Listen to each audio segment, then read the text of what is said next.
Hey, what's up, everyone? Welcome to the Wealthy Dentist Podcast. I'm your host, Ward Powell. And if you're a dentist looking to crack the code on how to grow your practice and dominate in this space, then stick around. You're in the right place. Every week, we're sitting down with some amazing dentists who are doing incredible things in their businesses. We're talking about everything from how they keep their teams loyal and dedicated to how they stay ahead of the game in this crazy, fast-changing industry. You'll hear about hacks like using virtual assistants to free up your time, strategies to make more sales with less effort, and even mind-blowing stories about patents and inventions that are changing the industry as we know it.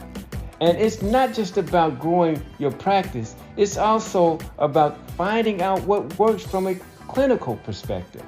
Whether you're just starting or you're ready to scale to the next level, there's something here for you. So buckle up, hit that subscribe button, and let's dive in. So Dr. Mike, thank you so much for joining us today here at the Wealthy Dentist Podcast. We're glad to have you. And I just want to start off by asking you our favorite question, and that is, why did you choose dentistry, and how did you go about getting into it in the first place when you were into it? Well, I was basically a biomedical person. I went to a math and science high school, so that's really kind of how I got started. And then I had an interest in doing biological sciences in general. And I didn't know specifically where I wanted to head, but I found that I did have an affinity for being able to do some things with my hands. So surgical consideration was certainly in the mix. And I felt like I would also have the opportunity at some point to own my own business and be able to make a combination of those two things. And that was the general path that I headed down. Interesting. So, biomed student, wanting to own your own business. On that note, I was like, so how did you envision being a businessman and a dentist at the same time? To be perfectly honest, I'm not sure I fully did. Okay, fair enough. And what were your thoughts once you did dive into it?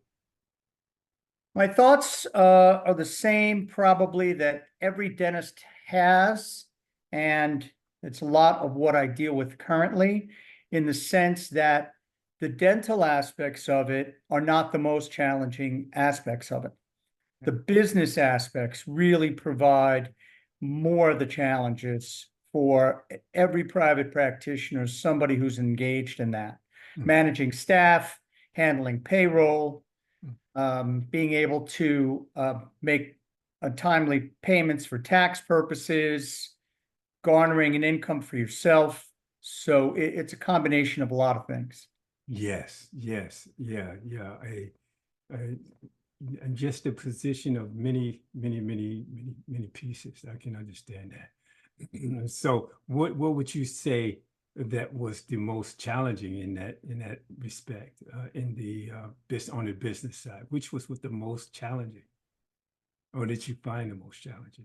The most challenging really is the day-to-day operations of having to be engrossed in a business.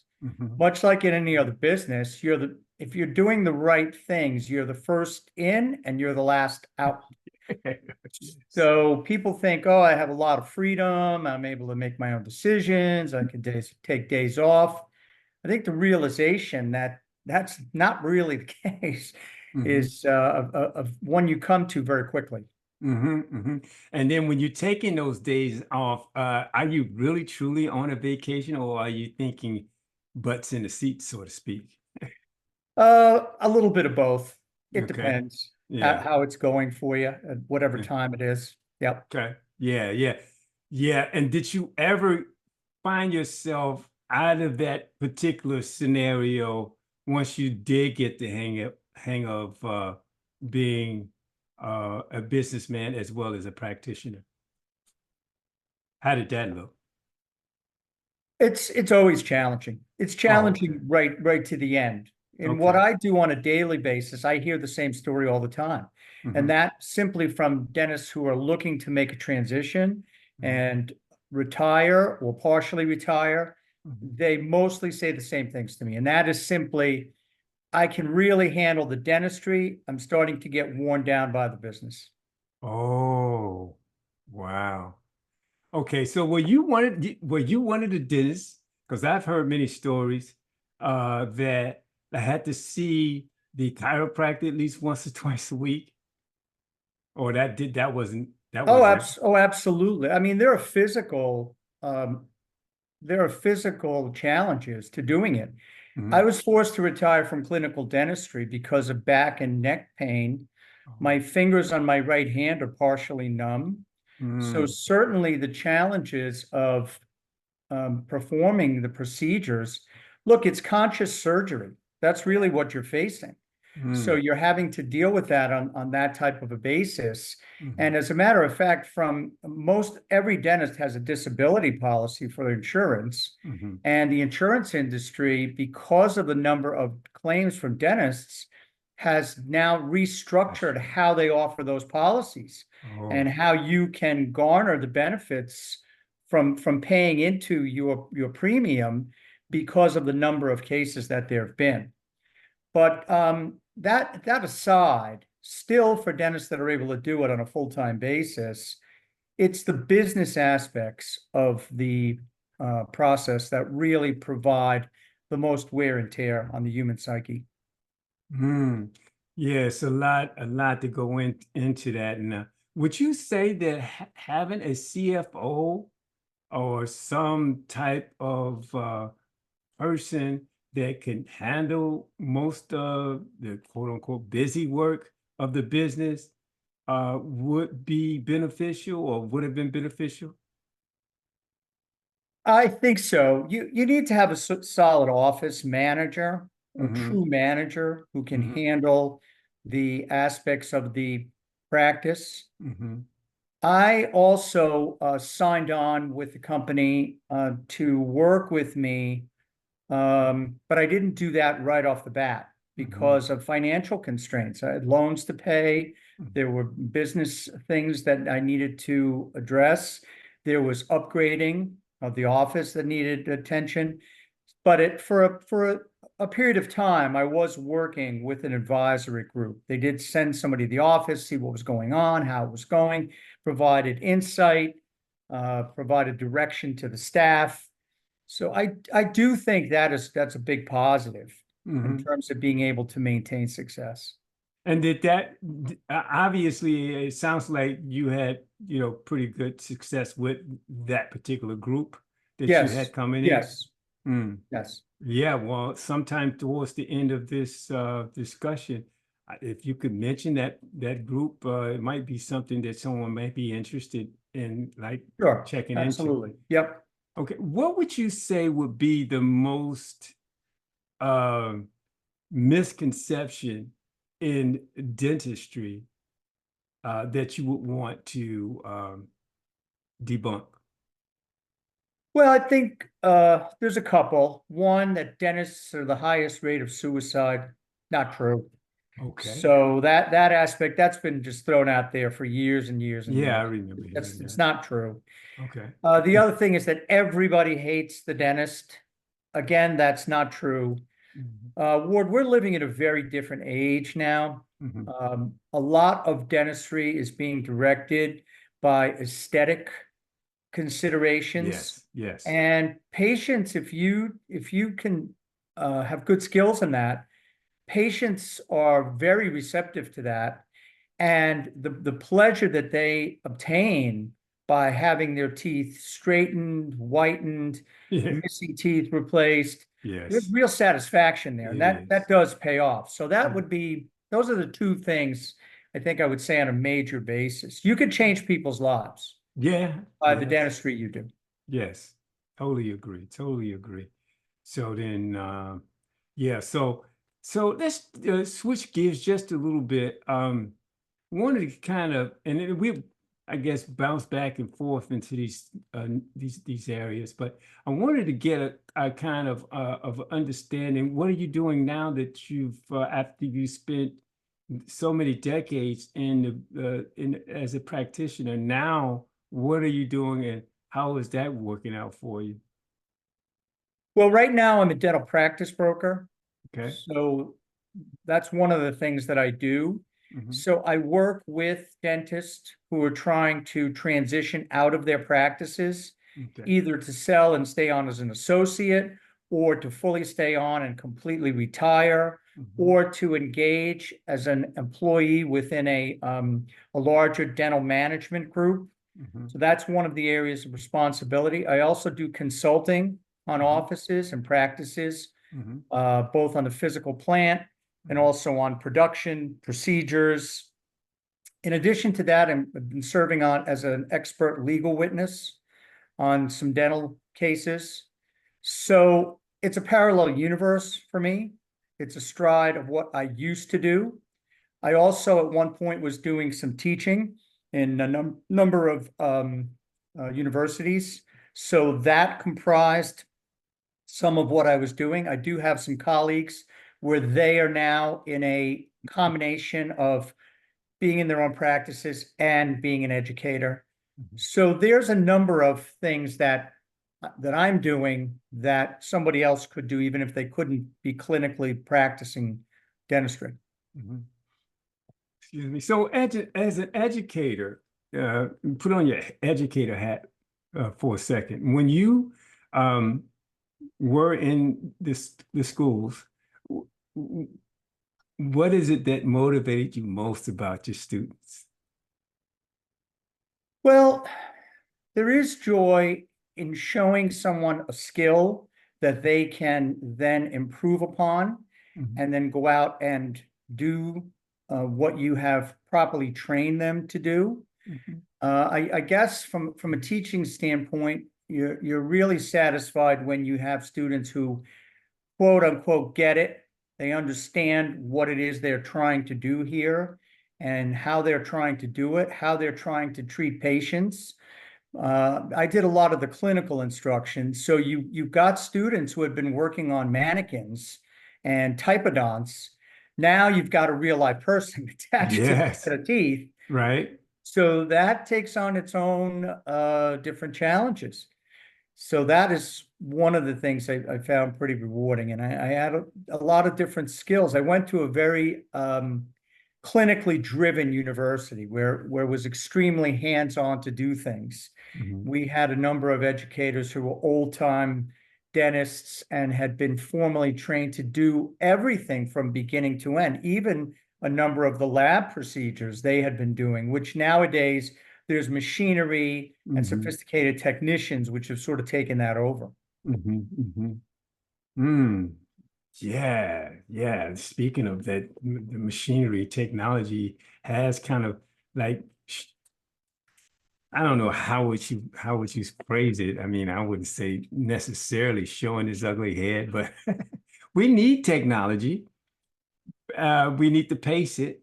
Obviously, hopefully as a practitioner, but what are you finding the most rewarding in new technology for those that are out there practicing now?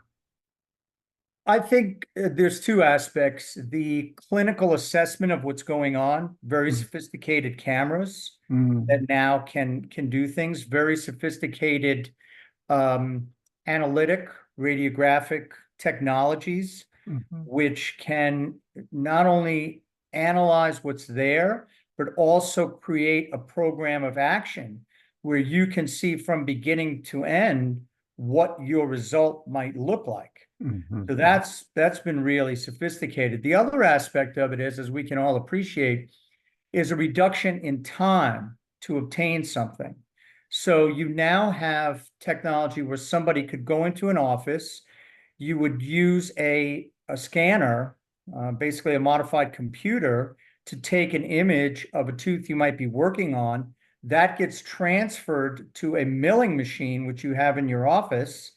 And within, an hour or two, that milling machine may have created a crown that you could then walk out of the office with instead of having to wait potentially weeks, sometimes months, to obtain a certain type of restoration to be done.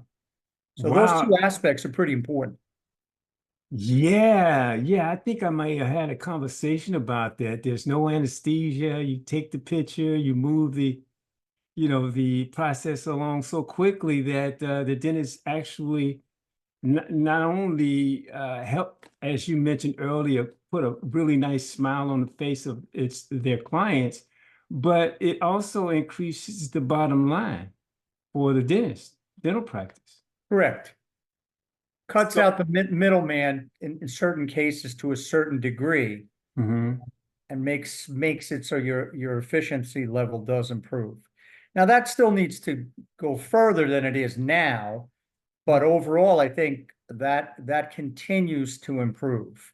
One mm, of the things throughout medicine in general, and dentistry is no exception to this, the speed at which these technological advances comes along is mhm. almost mind-boggling.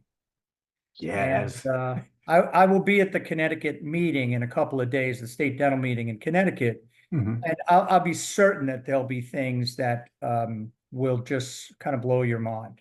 Mm, 2 years ago, when I was at the Yankee dental meeting, the Boston meeting, yes. I was intrigued by the ability to uh, administer anesthesia to front teeth without an injection. They use a compound that you actually get through, nasal administration that can provide anesthesia for long enough period of time to do small procedures. So you didn't have to do that. So that's just one example of the types of things that are out there. Mm. Now that's an interesting thought because for the practitioners that actually studied anesthesia, where does that take them? Does that, I mean, because you know, that's it, from what I understand, is a specialty type of procedure, would you say? It depends on how sophisticated what you're doing is. Okay. I think the conceptual idea here is that you can do something which is less invasive Hmm. and still provide an acceptable way to work on teeth painlessly and be Hmm. able to get your procedure done. So Hmm. that's phenomenal. I It mean, is. It is. I'll take the camera shot over the needle any day. Yeah. So tell me more about your business now, the business that you're doing in terms of brokerage. Tell me a little bit more about that. okay. So I'm an independent contractor. So I basically work within the framework of a company, but I engage my own clients and work with them to get their practices sold or transitioned to do whatever. So one of the things is when I come to the table, I have 26 years of experience. So Mhm. when I come in there, I'm used to looking at a dental office, I'm used to looking at dental equipment. We do a comprehensive evaluation on any given practice, which would include an item by item assessment of what equipment is worth, evaluation of what the production and collection aspects are of the practice, what the goals are of the given practitioner or practitioners, what's their short-term plan, long-term plan, how that is to be handled. And then obviously, even though we do not charge potential buyers, we still have to do the tango with them. We have Mm, to engage, we have to find them, we have to engage them. We often help in getting them steered to the right financial institutions, steered to the right legal representation. So it's a managing um, mechanism that we engage in to try to get the football over the goal line in mm, terms of being able to get somebody to what their post dental life would be like. And I say the same things to them all the time, which is simply that I have been where they are trying to go. So that means a lot in terms of the overall aspects of it. And then my tagline is, it's custom managed transitions for dentists by dentists. So that is another aspect of it, because they can speak to me in a wide variety of ways that they wouldn't be able to communicate, let's say, with an accountant sitting in an office hundreds or thousands of miles away, or an MBA who's never seen what a handpiece looks like up close. It's important. Yes, it is. It is. Having that language in check is absolutely an advantage. So I was just wondering, you said something earlier that kind of caught my attention. I wanted to know, in terms of the people that you find as buyers, it sounds like these are mainly other dentists looking at other dental practices as opposed to these big major companies coming in. I don't know. Correct me if I'm wrong. It's a little bit of both. Yeah. Unlike, one of the things that I often say is that dentistry is closer to hairdressing than it is to medicine. And what do I mean by that? Well, I see what goes on with my wife, where she will follow various hairdressers to the tune of 50, 60 miles to get things done. And the reason is because there's a significant level of intimacy that goes on with that. And as I mentioned, with dentistry, you have that level of intimacy due to it being conscious surgery. So you have that aspect of the process. So in essence, the transitions that occur could be on a number of bases.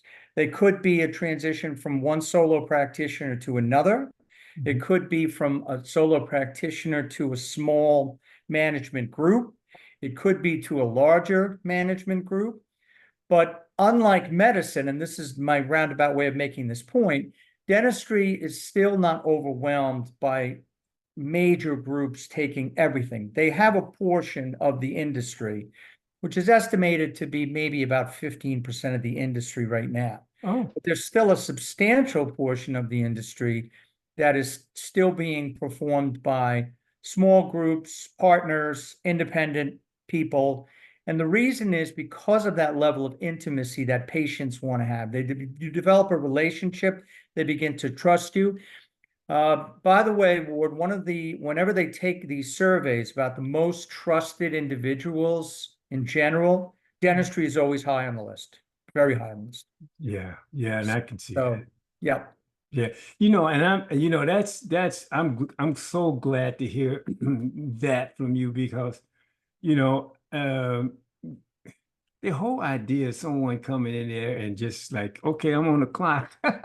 I'm going to get this done and get you out of here so I can get the next person, because there is someone it's not just me, it's someone that I have to answer to, and I can't be your friend anymore. So yeah, well, I mean, there is some of that. Yeah. One of the unfortunate parts of the major organizations that you have, like Aspen Dental or Heartland Dental, or one of these very, very large groups, you lose that one-on-one connection, and there's so much turnover. I recently had one of my ex-patients tell me that in order to have a root canal procedure done and a core and a crown done, 5 different doctors worked on one tooth. Oh. And how does that, I don't understand how that process goes through, and whether you can really have confidence in what you're achieving by the end of the process. So, I mean, there is a place for certain types of things. I think for younger people, maybe those larger offices where the financial considerations might be a little bit more tilted in their favor might be better. But as you get older, and we realize the population is getting older, more sophisticated things involving implantology, restorations, or just as we know, we don't really live a cradle to grave existence. We have things where there's major life changes involving marriages, jobs, whatever. And there comes a point in our lives where we may want to have a major change done. I had a patient at one time when I was working in Manhattan, and I kept trying to convince him. He was a handsome, rugged guy, and I kept trying to convince him to get his teeth aligned a little bit and then get them whitened. And he was always fighting me. And it just turns out that he was at his golf club and met somebody who was involved in the television commercial industry, and they hired him to do a commercial under one proviso, had to get his teeth fixed up a little bit. So there you had it. And he was 62 years old at the time. So this is the types of situations that we face. Interesting. Did he come to see you? Absolutely. Okay, good. Absolutely. We hooked him up well. And then we saw this commercial. He was quote unquote older athletic guy. Oh, That was the commercial. It was for some type of an over-the-counter pain med. I can't remember, Aleve or Advil or something like that. Yeah. oh, that's awesome. That is a great story. Thank you for sharing that. Sure. So tell me, what would be your piece of advice that you would give to the young dental student that's out there and starting their career? Well, I think the advice I would give is to try to hang in there. It is challenging. It's not easy. I think you want to be able to make sure that this is a career for you. You do have to have some manual dexterity if you're going to do clinical dentistry.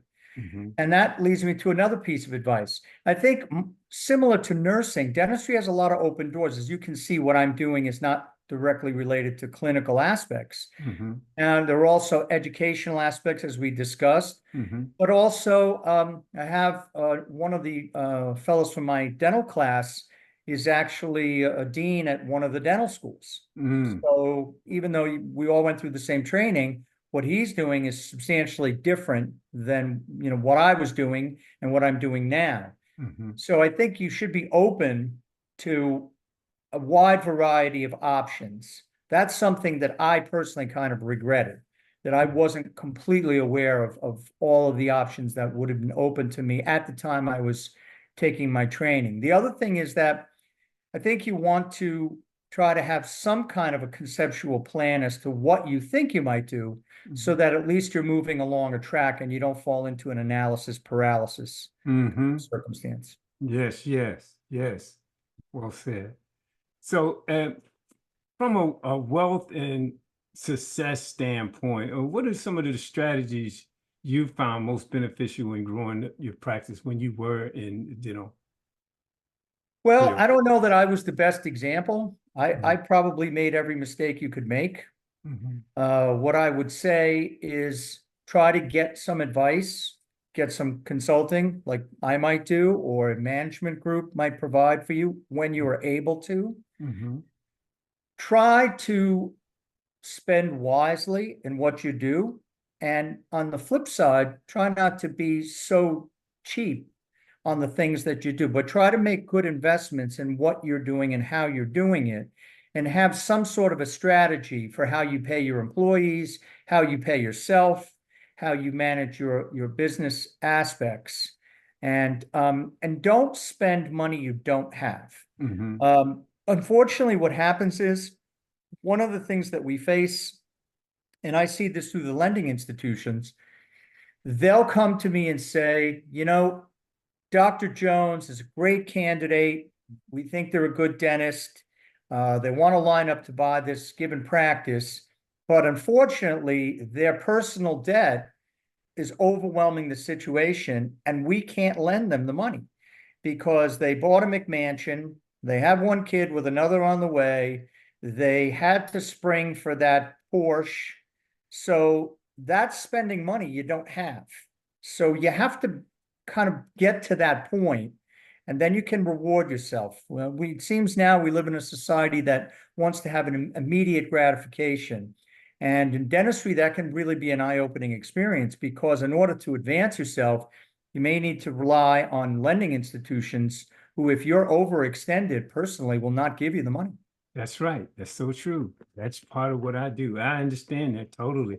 And you kind of talked right into or actually just spoke on some of the financial mistakes dentists make and early during their career, and what you've learned from it. I appreciate that. So some of so how, I mean, like, wow, running that business and finding that balance is really a challenge for most dentists. I can't even see how would you describe that? I mean, how could you describe finding a balance?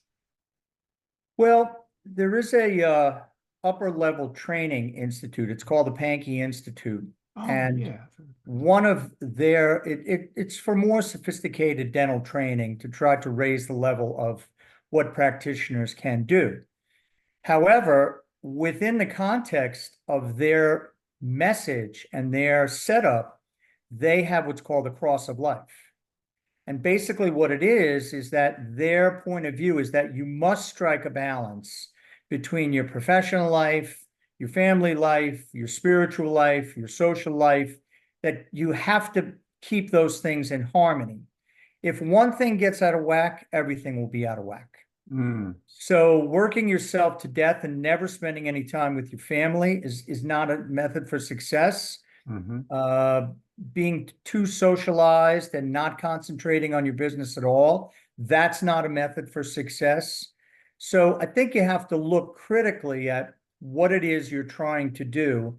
And you also can look at other careers as a model in terms of how you might move forward. For example, young attorneys in a very upscale law firm, they talk about billable hours.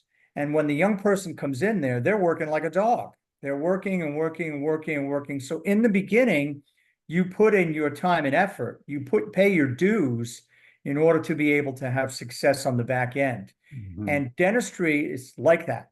You have to hmm be able to put that time and effort in, especially if you're going to own your own business. If you don't do that, you're going to suffer in the long run, and it's going to make life difficult, and it really can affect the whole balance of things. mm, mm, indeed. So, given that, what habits or routine you believe that it contributed to, or contributed significantly to your ability to not only help dentists but to help you when you were in the field? Put aside time. Try wherever you can to block out time that is reliably repeated.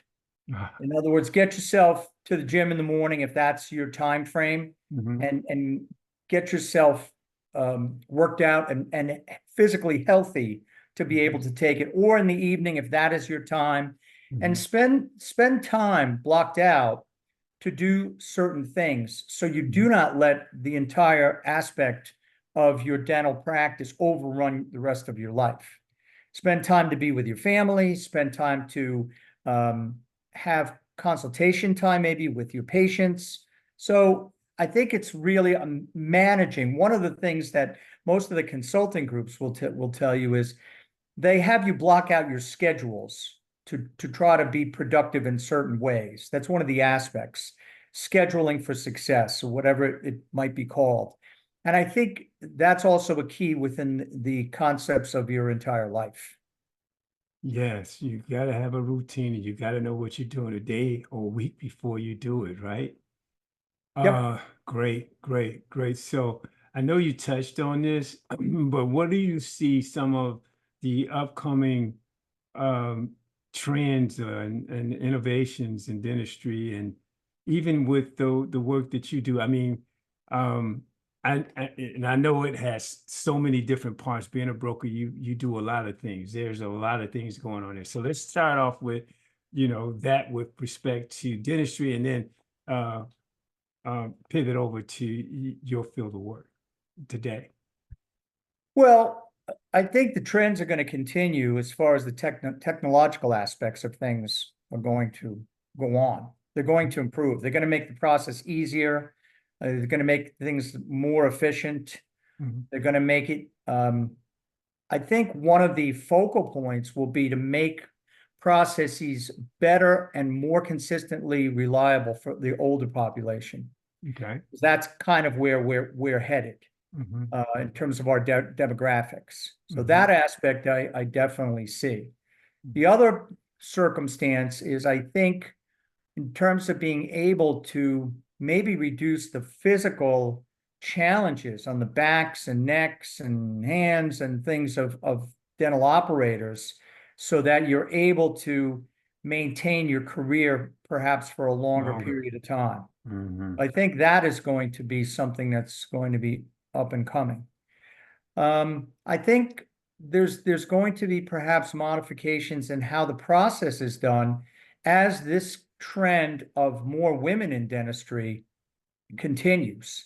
Okay. That's a lot of what we see now. We see a tremendous amount of women in dentistry who are doing all sorts of things, including owning their own um, fairly sizable practices. Hmm. So that aspect of it, how do you incorporate that if you want to have a family, you want to have children? How do you work that? So I think there's a lot more to come in that aspect of what is to be in dentistry. That's huge. That's huge. So then what would be new coming up for the brokerage? Are there any new concepts that you could, excuse me, share that will help you help dentists in the future? Well, I think something old is new again. And what do I Okay. mean by that? All right. We are now at an age we have more communications options than we've ever had. Mhm. We have Zoom meetings like we're on, we have texting, we have emailing, we Mhm. have conferences on your phone.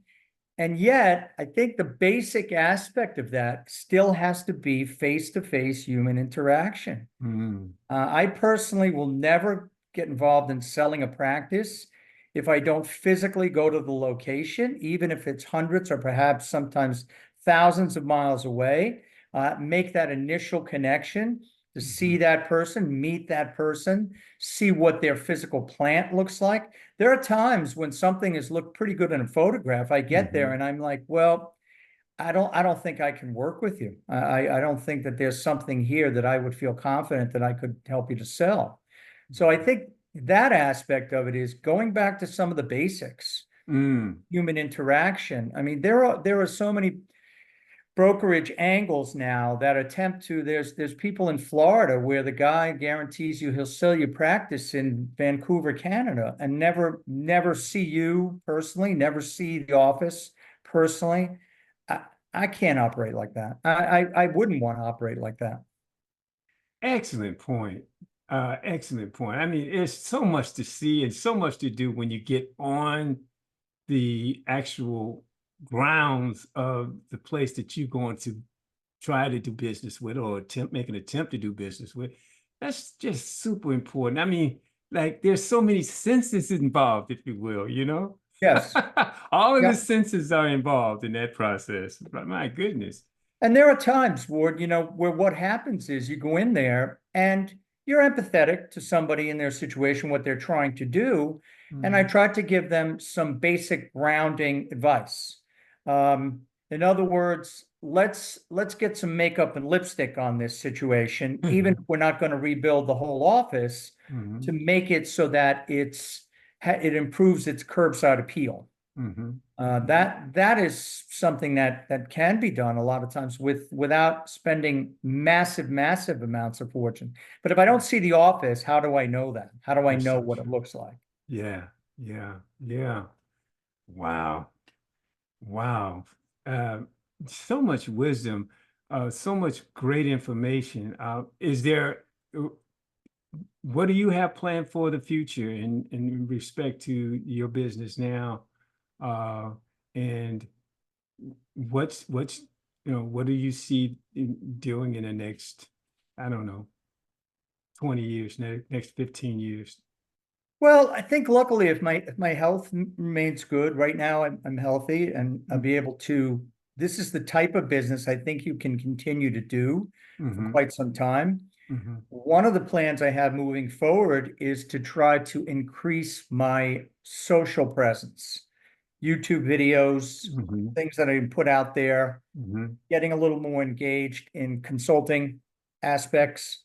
Mm-hmm. I'm also been excited by being engaged in some of these legal things that I've been called to be a witness to.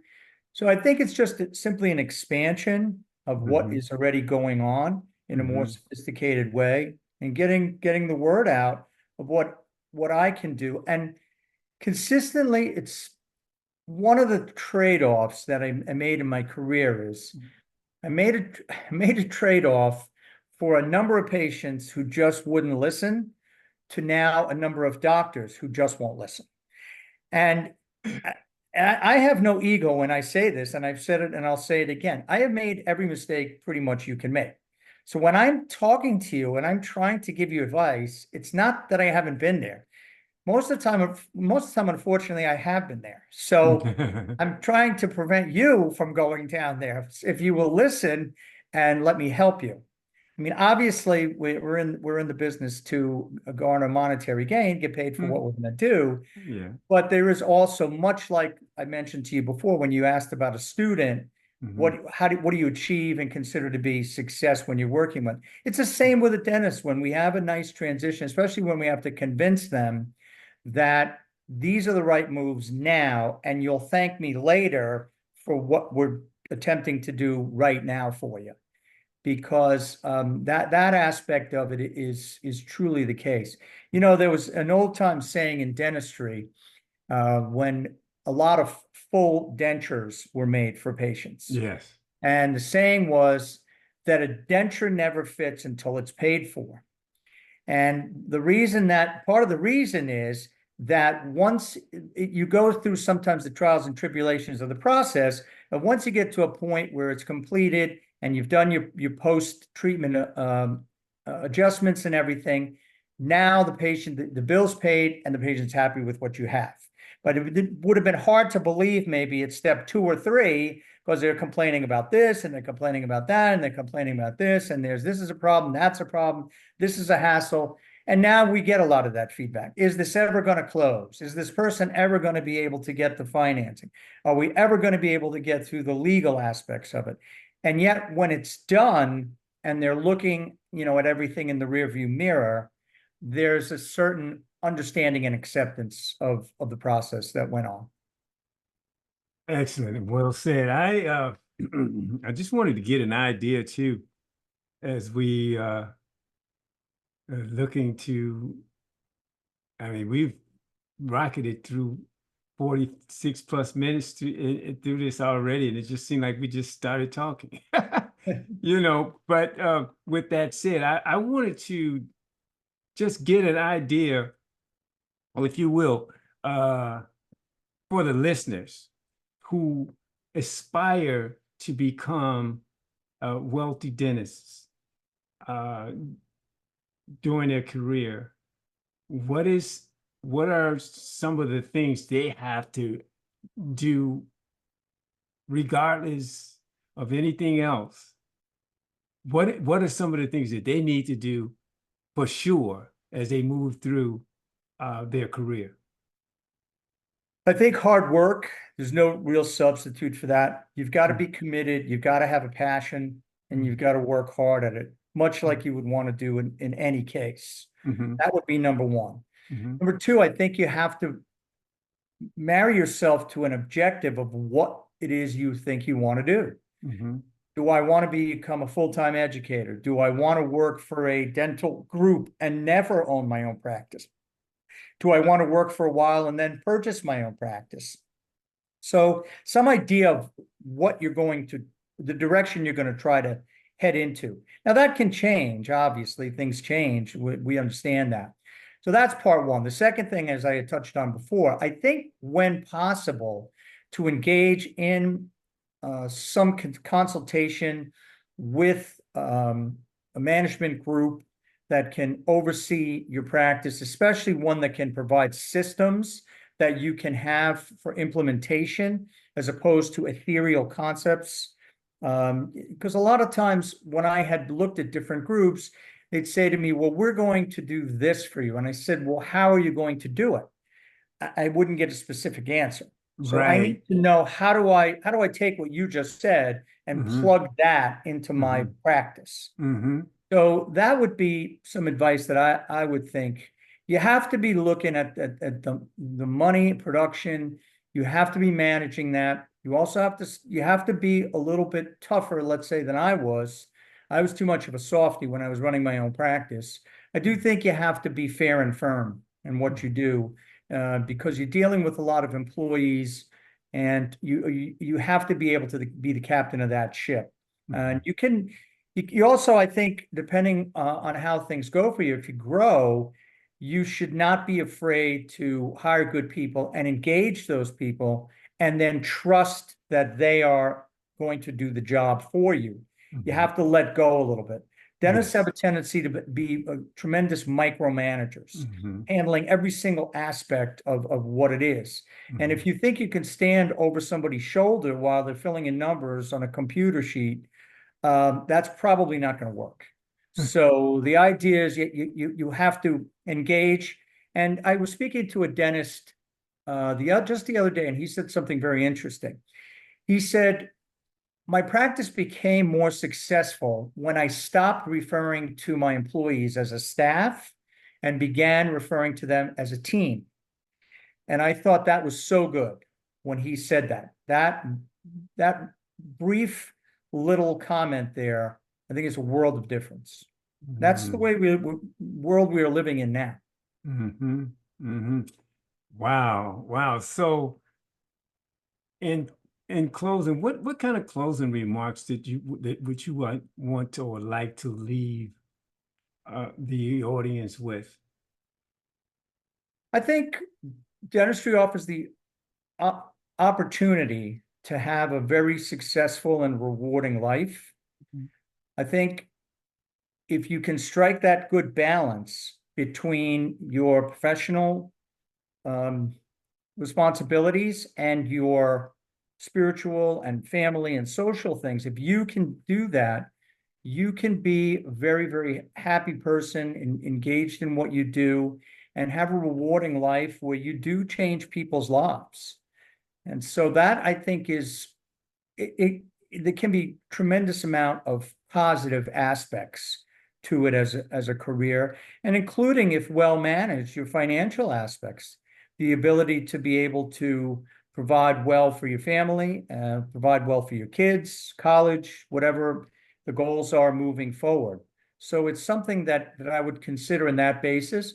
Also, there's so many, as I mentioned before, there's so many avenues that you could pursue, that even if you start off in one direction and you decide you want to make changes, you have doors that are open based upon the training that you've already received. Mm-hmm. Yes. So how would people get in touch with you, Dr. Mike, if they wanted to um, get more information about the business that you do, something that you may have mentioned in this podcast? I know we also said something that we were going to ask you, about the organization that you use to help um, the business aspect, if you will, of your practice when you had your practice going. I used a group called Sunrise Dental Solutions. Mm-hmm. Dr. Tony Feck, who's well respected and known in dental industry. Mm-hmm. He was also involved in orchestrating the dental anesthesia programs Okay. throughout the country. He's based in Kentucky, but there are contacts that he has. They sent people to my office from Baltimore. Mm. So it worked through, and that was helpful. Mm-hmm. The other aspect I think I would um, look at is taking some more sophisticated dental courses if you get to that point. Mm-hmm. Dr. Frank Spear is well known, the Pankey Institute. Mm-hmm. Dr. Dawson recently passed away, but I believe he is still has a center that will produce good training for you to be better in what you do. Mm-hmm. So those would be some of the outlets that I would view. Mm-hmm. If somebody wanted to get in contact with me, I'm at drmikedentalbroker.com. That is my website, and you can look me up there. My personal email is drmike@usdentalpractices.com. So you could reach out to me, and I'll be happy to speak with you, chat with you, give you advice, whatever information you might need. I consider myself to be a pretty good source for a lot of different things.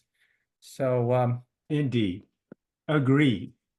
Thank you so much, Dr. Mike Karol, for coming in and speaking with us at the Wealthy Dentist Podcast. We really, really appreciate you taking the time and sharing all that wonderful information with us. thank you very much, Ward. It's my pleasure. Okay. God bless and enjoy your day. All right. You as well. Thanks.